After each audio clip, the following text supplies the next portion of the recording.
নেন কফি খান। তুমি বানিয়েছো? হ্যাঁ আমি বানাইছি।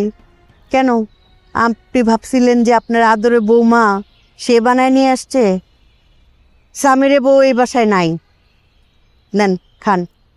আরে আমি কফি খারাপ বানাই না, খেয়ে দেখেন।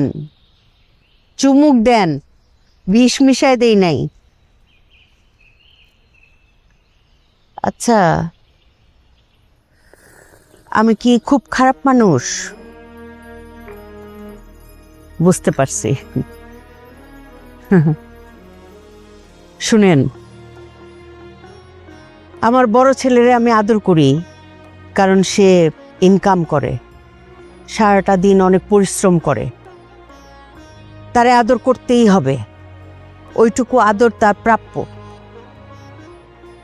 এইটা কোনো পক্ষপাতিত্ব না।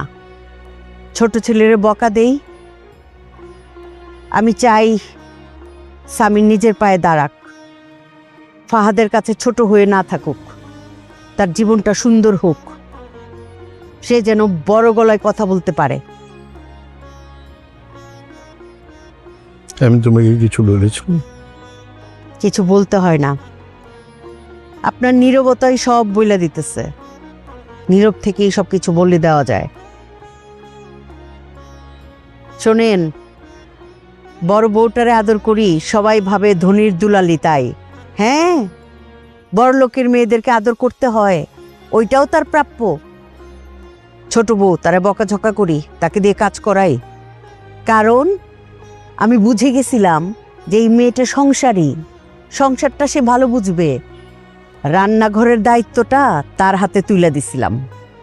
রান্নাঘরের দায়িত্ব কারো হাতে তুলে দেওয়া মানে তারে বুঝায় দেওয়া যে এই সংসারটা তোমার, তুমি এই সংসারের কর্ত্রী। কিন্তু বুঝে নাই, বোকারা বুঝে নাই। সবাই ভাবছে আমি সংসারে ভাঙন ধরাই।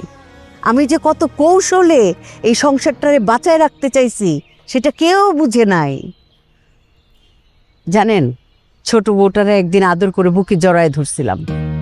মারগো, আবার মাফ করে দিও গো মা, আমি নিজেই একটা পাগল যাবো। বলেন না, এভাবে বলেন না প্লিজ। তারপর থেকেই শুরু হয়ে গেল এই সংসারে ভাঙন। ভেঙে গেল? হ্যাঁ, আমি তারপর থেকেই বুঝতে শিখলাম যে কাউরে জিতায় দিলে আরেকজন হাইরা যায়।